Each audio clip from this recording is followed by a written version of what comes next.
Welcome to the Collaborative. I'm your host, Sydnee Walker, along with Ryan Ballis. Today, we are joined by Carolina Panthers Team Photographer, Chanelle Smith-Walker. Most recently, she was selected for the Creators of Colors Award presented by #Sports. She previously served as a creative director for the University of Tennessee and director of creative media for NC State football. Smith-Walker graduated from Elon University with a BA in strategic communications and minor in digital art. Welcome. First up, we have Sid's This or That Travel Edition. So first up, solo travel or group travel? Mine would definitely be group travel. Same here. Solo travel is kind of bold. Yeah, and I have an identical twin sister, so I'm always used to having someone with me. So definitely not a solo travel. Hotel or Airbnb? Oh, I don't know. I like both. But I will say I do like Airbnbs because it makes it feel more homey and you can cook and stuff. So yeah, I'd probably go with Airbnb. Good choice. Have a plan or go with the flow? Oh, go with the flow. Yeah, definitely go with the flow type of person. Yeah, the only time I really had a plan when I was in college and we had set schedules for practice and workouts and stuff. Well, you definitely don't want to travel with me because I'm very type A and I'm giving you a schedule of what we're doing each day. So that's my sister. My sister's like that, surprisingly. And last but not least, international travel or domestic travel? International. Chanelle, thank you so much for being with us today. It's really awesome to have you. I really enjoy your work. So it's really great that you're here and get to pick your brain a little bit. But just want to kind of kick this off by starting talking about your earliest memory in sports, whether that was a game you went to or a player you looked up to. What sparked your love of sports? I'll be honest and say I don't really have a love for sports. I honestly, I was a college athlete, but honestly, my love was for art before anything. I was definitely into ceramics and sculpting. And when I was in elementary school, my mom would take us to these ceramic classes and we'd build mugs and stuff. And we would paint it. So that's where it all started. I happened to be decent at sports to go play a sport in college, but I definitely would say I don't necessarily have a love for it. I don't enjoy watching football or watching a basketball game. I'd rather watch Law and Order or something like that. So yeah, fair enough. But I really think the awesome part with sports is finding the art in that, which you are really, really good at. So, thank you for sharing that. So you mentioned you were a student athlete and you did play volleyball at Elon. And as a student athlete, there's often a struggle of having your identity tied within your sport. When did you realize you could pursue other passions off the court? I figured that out in high school. So we had a graphic communications class. And so I did that right my freshman year in college, my freshman year in high school, because I kind of had a love for art, but also I was I like engineering. And I felt graphic design just happened to be a happy medium. And so I was taking the graphic communications class in high school. And then I joined this club called Skillsusa, which my sister calls it the Nerd Club because it was you would do graphics and stuff. And I would just compete around competitions in Georgia. So I was wearing the little blue polos that we had to wear and the black slacks. And I had a design competition before prom. So I went there with my prom hair done. But that's kind of where I knew that college, my athleticism was going to get me to college for free. But I knew at the end of the day, I wanted to be a creative. I wanted to be a designer. So even when I first got to Elon, I was a graphic designer for the student newspaper. And then I was a designer for our PR team at Elon, Live Oak Communications, and I interned at a photography company. So I had a internship in the creative field every year since my freshman year of college. And just because I loved it, I just knew sports was going to get my education paid for. Chanelle, once you graduated college and really entered the industry, what's the one thing you learned about yourself that best prepared you for your success early on, would you say? I'll say I honestly didn't even know if I would be successful at it, to be honest. I didn't even know this industry existed. Elon's it's D1, but it's small. So we didn't really have a digital media program or that you could intern in. So none of my internships were in sports. And so when I first graduated, I could not get hired to save my life. Like I feel like I had so much experience. I applied to so many schools, like just as like the entry level, and I like couldn't get it. But it made me realize that now that I look back, a lot of it is because like I just didn't look like the normal person that was in the industry. It was literally full of white men, and I was one of the like first like minority Black women that wanted to like be like in this industry. So honestly, I really had no goals because I was kind of just going in there unexpectedly. To be honest, I was just like, I'm just gonna give it a shot and see if I make it.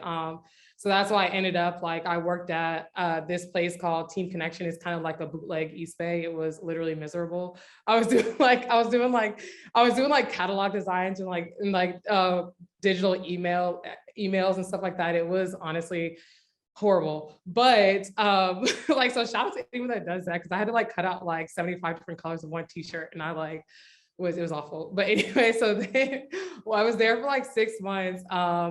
And then I ended up getting like this job at Pace Communications. But it was funny because I actually applied for the job before, but I didn't get it. And so then I was like, I'm just gonna shoot my shot and try again. So I applied again, and I ended up getting the job. But again, I hated it because y'all was literally designing for Verizon. Like it was awful. And so that's what I knew I wanted to get into sports. And so then I ended up just applying for a GA ship at Southern Miss. And I ended up getting that GA position there. So that's kind of like how I got into it, but I really had no expectation. I was just like, I'm just gonna find a way to get in it. Yeah, that's really interesting that you say that, because I didn't know the creative industry was a thing either until I mean, I'm a senior at University of Oregon right now, and I started out as a business major, and I didn't even know this whole industry was an industry until my sophomore year of college, and it's kind of crazy and how big and expansive it is to have just like no idea that that's a thing, and then it kind of comes to you at a certain point. It's like it's kind of mind-blowing, but it is growing faster and faster too. That's the crazy part. Yeah, and I find it interesting now, like a lot more programs are offering kind of like content creation stuff, but I think it's only just going to improve the industry as a whole by mass inseminating it all over the country, which is awesome. But your comment about being the first Black woman to do things segues perfectly into our next question. So you were the first Black creative director in the SEC at Tennessee. You were also a member of the first female design duo for the 2021 college football playoffs. What did it mean to you to not only make history, but represent women in sports, creatives, and the Black community? I thought it was dope. It was really cool. It was honest. I didn't know I didn't even know I was the first till I actually Sports Illustrated for Tennessee did an article, and I was like, I didn't realize I was going to be one of the first. But I will say it definitely came with pressure that I was putting on myself. I was putting like more pressure on myself to feel like I can't screw up, because I feel like as Black women, you don't get as many chances to make a mistake as white men do. So there was I feel like there were all eyes on me. And then also at Tennessee, everyone knows Tennessee definitely is the South, and they have like a very like racist fan base. So that alone was adding like more anxiety to myself of being like, okay, because the guy before me was a white man, and you're going exact opposite route of running the whole creative team for Tennessee football. And then the fans hated a lot of the fans hated the comment. I was like, I want to bring Black culture to Tennessee football. I'm like, football is Black culture. Like majority of your athletes are Black athletes. So like, how can you avoid that? You'd be stupid to think you can avoid that. So I think it's definitely an honor, and I'm glad I was able to be the first. But it's crazy that it's 2021 and they're still first in a lot of these categories, because it shouldn't be. I think that's really important part that you bring up. It's 2022 now, and someone's still the first, but it's also important when you see someone that looks like you, they think they can do it as well. So that's awesome that you were the first in those categories, but still have a long way to go as well. Yeah, for sure. Chanelle, after working at NC State in Tennessee, you ended up with the Carolina Panthers. And what was the biggest difference you saw really between operating at a collegiate level and then at such a high professional level? I'd say, well, it's like hard to explain because our Panthers like digital team is like, it's so fun. It's definitely like collaborative environment. Like I definitely enjoy it. And I will definitely say, in my opinion, it's like the work-life balance. Like I think when you're in college football, I mean, it is a grind. There's nothing that can mentally prepare you, hell, physically prepare you for the amount of hours like you're gonna work. And at Tennessee, we were working like crazy hours. So to go from that to being in a space where you enjoy your coworkers, you vibe really well, and they respect your craft, and they also just respect your time. It was a great adjustment. It's definitely, I would definitely say it's definitely more business oriented. Like a lot of the projects we work on, it's like, how can we get it sponsored? In college football, you kind of do whatever the hell you want to do, but you can't necessarily do that all the time in the NFL. But it was definitely a great jump in to be with a staff that I was with before. I was with a lot of the coaches at Baylor. It was a pretty smooth transition. That's really awesome to hear, and I think really great perspective. I have a lot of friends as well who work in college sports at the moment, and that's kind of the biggest gripe I really hear from them is, the crazy hours and the unpredictability of it. So that's really interesting to hear your perspective, from that collegiate jump to that professional jump. So thank you for sharing. Can you walk us through what a typical Panthers game day looks like from your perspective? Oh gosh. So I'm usually up around like 5:45, like every game day. And then I live a couple of blocks from the stadium. So I walk to the stadium. And then when I go down and shoot the locker room before the team gets in. So I'll shoot like our jerseys. And if it's like a big player, like when Cam came back, I went in the locker room and shot his jersey. If it was like DJ or when Stephon came back, I shot his jersey. So then once I do that, I go up and I edit the photos really quick and I send them in our Slack group for Amy or like Megan or Ange to post on social media. And then I get ready to go down for player arrivals. So player arrivals start around 9, but I get down there around like 8:45 because Cam usually comes like really early sometimes. So I'm shooting that from like probably 9 to 10:30, 11. And then pretty much as I'm like shooting that, like I'm pretty much, they do like this little walkway. So as I'm shooting it, I'm gonna have my computer that I'm plugging in the cards, like picking the best photos. Cause we have an offsite editor that'll edit our photos on game days. So I'll send him the raw files to edit on game days, like through my computer at first. And then once I get on the field, I check Ethernet. So we use Ethernet, which is we just connect the cord right to our camera and it just sends the photos, the raw files. So pretty much once game day starts, I'm pretty much just running around with my head chopped off.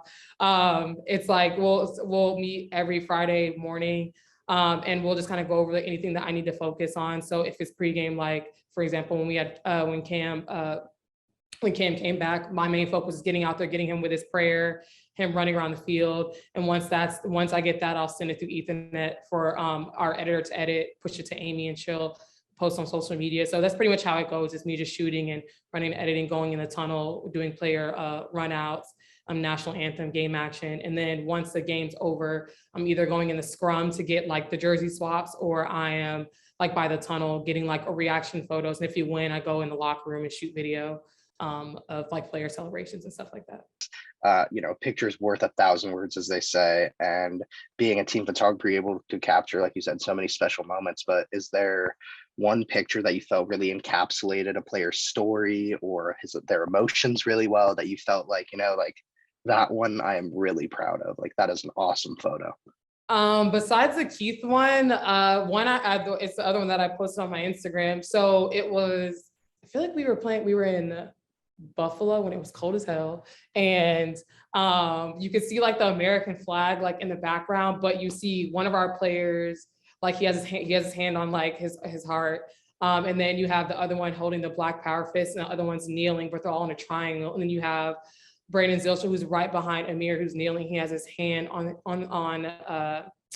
Ian Thomas's shoulder that's holding the Black Power fist up. And I thought that, like, when I saw the moment like happening, because they do it every game, but it was a composition of the shot with the American flag right behind it, like on the ribbon board, like, and it just like gave me chills, because it's just like, as being just a Black person in America today, just like seeing that type of just standing in what you believe in and standing in your truth, but also having a teammates next to you supporting you, I thought was so powerful. So that's definitely probably one of my like top photos I've ever taken.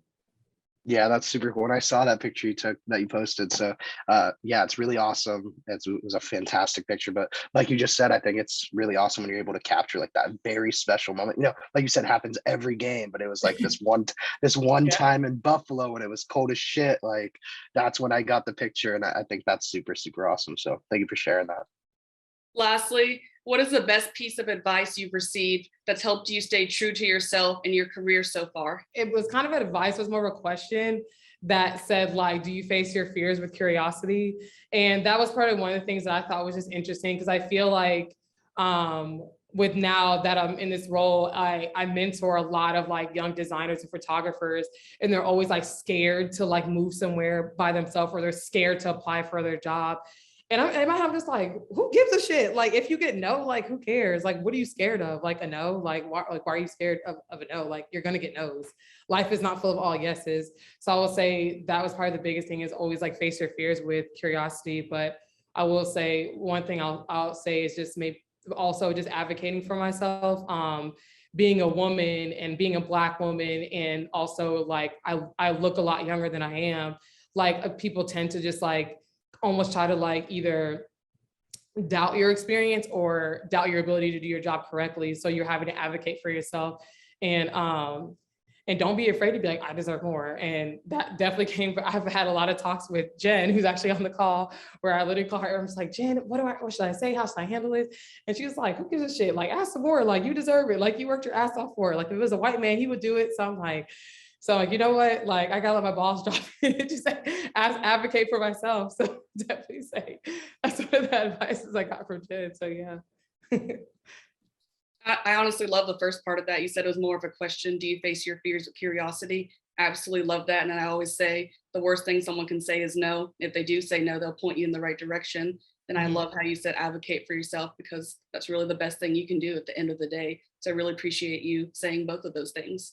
No problem. Yeah, thank you so much for being here. It was an absolute pleasure to get to speak with you, hear your words of wisdom. I know I'm definitely taking a lot that you talked about with me. I don't know about the rest of y'all, but I'm gonna take it. But yeah, seriously, thank you so much for being here. And again, truly, thank you so much for being here. It was an absolute pleasure getting to have you. Oh, no problem. Also, if anyone wants to connect, please reach out. I love just whether it's just hopping on a call or a Zoom. I love just chatting with people, just giving advice or any feedback, or just if you just need to vent, because I get it, as being a woman in the industry, let alone a Black woman, they be trying you. So I get it. Chanelle, it was really dope hearing your story. Couldn't think of a better person to kick off the year with. Really appreciate you taking the time to spend it with us. So thank you again. Oh, no problem. Thank you. I love this shit. Y'all make this so much fun. Thank y'all so much for coming. Truly, way to start off the year on a good foot, man. Thank you so much. And thank you guys for coming. It was a pleasure seeing everyone. And thank you, Chanelle. Oh, no problem. Yeah, thank you again, Chanelle, and thank y'all for coming. Appreciate all of you. Thank you. Bye, all.